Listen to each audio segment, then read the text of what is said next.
Well, as Republicans sound the alarm over H.R. 1, a massive bill aimed at giving the federal government much more control over how states run their elections, Stacey Abrams says lawmakers in her home state of Georgia, who are actually trying to pass legislation to beef up security requirements, are trying to suppress the vote.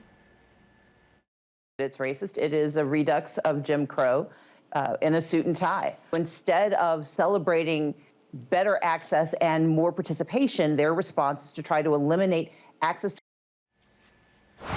Let's start there and bring in Democratic strategist Kevin Walling and co-chair of Project 21, Horace Cooper.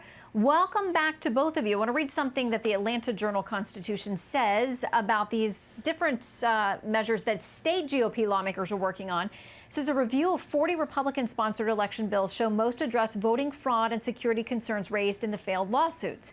Among other things, those bills would eliminate no-excuse absentee voting, impose new identification requirements for voting absentee, curtail the use of ballot drop boxes, and provide fewer days of in-person early voting in many large counties. Horace, that is apparently an attempt to suppress the vote, especially those of minorities. Well, absolutely. You have to separate 2 points of two issues. One is the fake claim that this is race-based. There is no evidence that having to use fewer boxes is going to affect more blacks than whites or more browns than whites or anyone else.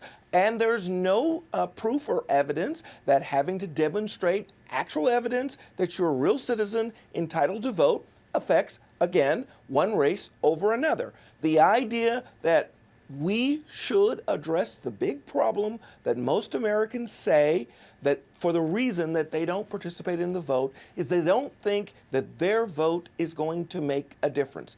If you provide voter integrity measures, you ensure that people can be confident that if they participate, it will matter. This is what the Federalist says about that massive bill passed by the House, H.R. 1. They say as long as ballots are postmarked by Election Day, H.R. 1 would effectively mandate that all states accept absentee ballots within a 10-day window. But the bill takes it a step further, noting that elections officials would be restricted from verifying voter identification and eligibility. Kevin, if we want credibility in our balloting and our voting, and we want people to have confidence in the system, why does H.R. 1 have so much of this stuff saying you got to get rid of voter ID, that you got to get rid of witness requirements for absentee ballots? How is that the solution? Yeah, Shannon, it's a good question. I'm happy that the House actually passed this legislation, and hopefully we'll see a debate on this in the United States Senate, because there are a lot of good merits when it comes to this bill, especially with regards to campaign finance reform, extending early voting, absentee voting by mail, as you mentioned. So there are a lot of good components of this bill. I'm sure there are some concerns among Republicans, and let's have that debate that they have it. But again, 2020 was one of the most secure elections, according to Chris Krebs, who was the Trump-appointed Director of Election Security at the Department of Homeland Security. So you have a lot of Republicans saying that there's fraud, there's corruption, there's abuse in our system, when 2020 saw just 5 months ago one of the most secure elections in this country. And to that point, what he was talking about was foreign interference. And so that's different than worrying about people getting their hands on mandatory mail-in ballots that went out and people weren't at the home, and maybe somebody there could have voted. You just don't know. I mean, if we want people to feel confident about it, Horace, where do we go from here? Because the two sides both want to do massive overhauls and changes to the voting system, and both sides argue that theirs is the way to get it done right.